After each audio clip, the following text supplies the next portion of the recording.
Spice jet पर रोक, नहीं उड़ेंगे स्पाइस जेट के प्लेन।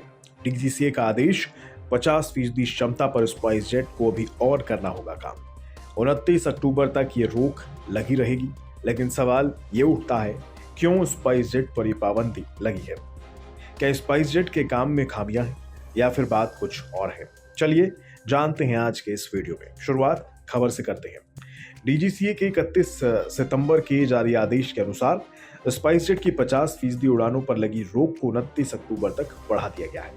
ये रोक बीते 27 जुलाई को लगाई गई थी। डीजीसीए की ये कार्रवाई स्पाइस जेट की कई उड़ानों में हाल ही में आई तकनीकी खामियों को देखते हुए लगाई गई है।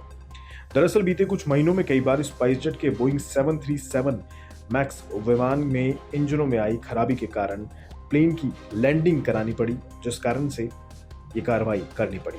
इससे पहले 2019 में इथोपियन एयरलाइन का एक 737 मैक्स विमान दुर्घटनाग्रस्त हो गया था, जिसमें करीब 157 लोग मारे गए थे, जिसमें 4 भारतीय भी शामिल थे। इस 2019 के हादसे के बाद से डीजीसीए ने बोइंग के 737 मैक्स विमान पर रोक लगा दी थी।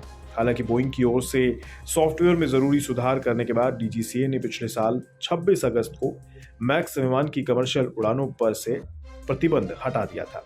लेकिन स्पाइस जेट इन विमानों का इस्तेमाल करता रहा और स्पाइस जेट के विमानों में खराबियों की शिकायतें लगातार आनी शुरू हो गई। ये शिकायतें कुछ इस प्रकार थीं कि दिल्ली से दुबई जा रहे स्पाइस जेट के विमान के ऑयल इंडिकेटर में खराबी आ जाना, या फिर कांगड़ा से मुंबई जाने वाले स्पाइस जेट के विमान में 23,000 फीट ऊंचाई पर विंड शील्ड में दरार आ गई। कोलकाता से चीन के चोंगकिंग जाने वाले स्पाइस जेट के बोइंग 737 फिटर कार्गो प्लेन के वेदर रेडार ने काम करना बंद कर दिया। ऐसे ही स्पाइस जेट के एक विमान में धुआं भर जाने से दिल्ली में इमरजेंसी लैंडिंग करानी पड़ गई। यही नहीं, पटना में स्पाइस जेट के विमान के लेफ्ट विंग से टेक ऑफ करते वक्त चिंगारियां निकलने लगी। ये कुछ ऐसी घटनाएं थीं जो स्पाइस जेट के विमान को खतरे के कटघरे में खड़ा करती हैं। इसी कारण से 27 जुलाई को डीजीसीए ने स्पाइस जेट के विमानों की स्पॉट चेकिंग की। उसके बाद अगले 8 हफ्तों के लिए स्पाइस जेट की सिर्फ 50% फ्लाइट्स को उड़ान भरने का आदेश दिया गया और अब इस रोक को आगे जारी रखते हुए 29 अक्टूबर तक के लिए बढ़ा दिया गया है।